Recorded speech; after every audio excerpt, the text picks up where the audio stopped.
বেছে বেছে ফ্রেশ মাংসগুলো রান্না করার পরে অনেক সময় চর্বিযুক্ত মাংসগুলো কিন্তু ফ্রিজেই পড়ে থাকে। আসুন দেখিনি কিভাবে এই চর্বিযুক্ত মাংসগুলোকে খুব মজাদার করে রান্না করা যায়। আপনাদের সবাইকে আমন্ত্রণ জানাচ্ছি আমার ছোট্ট কুকিং চ্যানেল মিসেস তরিকুলে। প্রথমে চুলায় একটি কড়াই বসিয়ে তাতে রান্নার তেল দিয়ে দিব 1 কাপের মতো। তেলটা একটু গরম হলে তাতে 8 থেকে 10 টুকরো দারুচিনি দিয়ে দেব।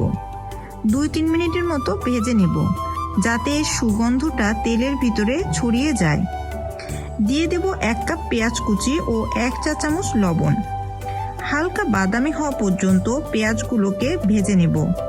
এরপর এতে 25 থেকে 30টার মতো গোলমরিচ দিয়ে দিলাম। একটু নেড়ে চেড়ে এর ভিতর দিয়ে দিলাম রসুন, আদা এবং 4-5টা বড় এলাচ পেস্ট করা 3 টেবিল চামচের মতো। দিয়ে দিলাম 1.5 চা চামচ জিরা গুঁড়ো, 1 চা চামচ মরিচের গুঁড়ো এবং 1 চা চামচ হলুদের গুঁড়ো। এবার সবকিছু খুব ভালো করে কষিয়ে নিতে হবে। এ সময় চুলার আঁচটা কিন্তু মিডিয়াম লোতেই রাখতে হবে। যখন মশলা থেকে তেলটা আলাদা হয়ে যাবে তখন এর ভিতর দিয়ে দিলাম চর্বিযুক্ত গরুর মাংসগুলো। আমি এখানে প্রায় 700 গ্রামের মতো মাংস নিয়েছি। এবার মাংসগুলোকে মশলার সাথে খুব ভালোভাবে নেড়ে চেড়ে মিশিয়ে দিয়ে ঢাকনা দিয়ে ঢেকে দিব। এ সময় চুলার আঁচটা কিন্তু লোতেই থাকবে। দেখুন মাংসগুলো থেকে কিন্তু পানি ছাড়তে শুরু করেছে। আবারও নেড়ে ঢেকে দিব।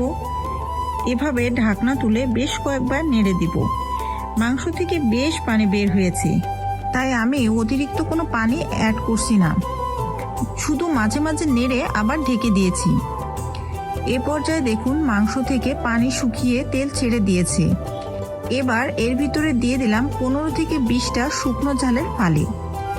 এই ফালি করা শুকনো ঝালগুলো মাংসের স্বাদটা দ্বিগুণ বাড়িয়ে দেয়।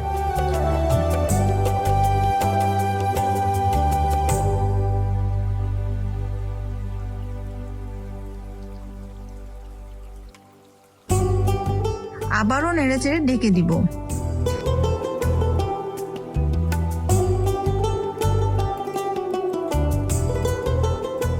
এভাবে বেশ কিছু সময় ধরে অল্প সময় পর পর মাংসটা নেড়ে দিব যেন নিচে লেগে না যায়। আবার মাংসটা ভালোভাবে সিদ্ধ হয়ে মশলাটা পুরোপুরি এর ভিতরে ঢুকে যায়। এবার এর ভিতরে দিয়ে দিলাম কয়েক টুকরো আলু। আবারও নাড়াচাড়া করে ঢাকনা দিয়ে ঢেকে দিব।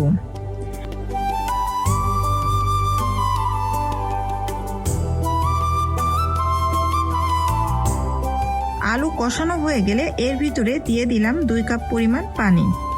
সবকিছু ভালোভাবে নেড়ে চেড়ে ঢাকনা দিয়ে ঢেকে দিব। চুলার আঁচটা এই সময় বাড়িয়ে মিডিয়াম করে দিব। এ পর্যায়ে একবার নেড়ে চেড়ে আবারও ঢেকে দিব।